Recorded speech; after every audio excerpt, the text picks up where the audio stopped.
நாசமாக போயிடும். இப்போ எவ்வளோ டேஸ்ட்டாக இருக்குது, எல்லோரும் இப்படி சாப்பிடுதா நல்லா இருக்குது.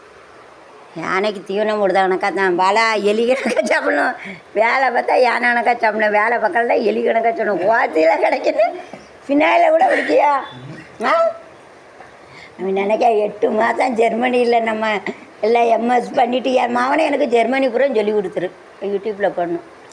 யூடியூப்பில் ஏன் முஞ்சியை காட்ட மாட்டேன், பொம்மை இருக்குல்ல, பொம்மையை வச்சு காட்டணும் என் முடியும். அல்லது குபேரசாமி முஞ்சியை காட்டிடுவேன். அந்த விநாயகர் பாடம் சொல்லி கொடுத்தா எப்படி இருக்குது அப்படின்னு கெஸ் பண்ணுங்கன்னு. என்ன விநாயகர் வந்து ஜெர்மனிக்கு போகிறாரு, ஜெர்மனி லாங்குவேஜ் கற்று நமக்கு சொல்லிக் கொடுக்காரு. அப்போ இமேஜின் பண்ணுங்கள், விநாயகர் சாமி வந்து வச்சா முஞ்சியை தான் காட்ட விட முடியல. இப்போ அப்படி தான் பண்ணணும்.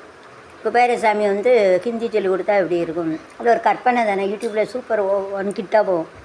இனிமேல் என் மூஞ்சிக்கு பதிலாக பொம்மை மூஞ்சி தான். வீட்டிலே 10 பொம்மை வாங்கி வச்சுருக்கேன். பாட்டுக்கு பாட்டு, ஏதாவது ஸ்பீச்சு, அலசல் எல்லாம் இனிமேல் பொம்மை தான்.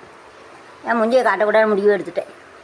ஏன்டா அப்படி காட்ட விட மாட்டேக்காங்க? கொத்தனார் வேலை பக்கம் கூட மூஞ்சியை காட்ட விட மாட்டேக்காங்க. ஏம்பாலா இல்லை ஏம்பாலா அப்படி கொத்தனார் வேலை பக்கம் கூட அப்படி இல்லை. என் பிள்ளை காலேஜ் படிக்க, என் பிள்ளை டாக்டர் படிக்கன்னு என்ன காரணம் ஒழுங்காக சொல்ல. பணம் கிடையாது, அப்படிலாம் கிடையாது. இல்லை அப்படி இல்லைல்ல. கொத்தனார் வேலை பக்கம் கூட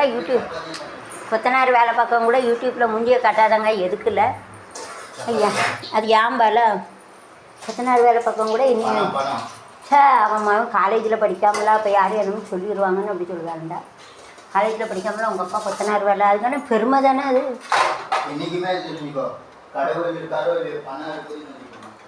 ஆனால் எங்கள் ஜெயபாலை மட்டும் எம்எஸ் படித்து விளக்குமாறு வச்சு தூப்பானா நான் யூடியூப்பில் போடுவேண்ணா. எம்எஸ் படித்து விளக்குமாறு தூக்கம் மகன், அன்பு மகன், இப்படி மாப்பிள்ளை கிடைச்சா கொடுத்து வைக்கணும்.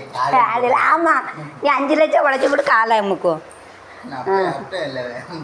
ஆமாம், அதுதான் நீ உலகி சோறு கூட. அண்ணன் விரட்டினா வாட்ட வருவாம்ல, அதுக்கு தான். அண்ணன் விரட்டினா அவங்ககிட்ட வருவார்ல, நீ சாப்பாடு போடவில்ல, அதுக்கு தான் காலை அமைக்கிட்டு வரும். இல்லை இது தொடலாம் போகாது. ஈரத்தை வச்சு மாப்பை வச்சு தொட, அப்போ தான் சாம்பார் சூப்பராக வருது. தொடடா ஒட்டுனா போகாது. இல்லை தொடச்சி போடு, தண்ணி வரல இருக்கும்.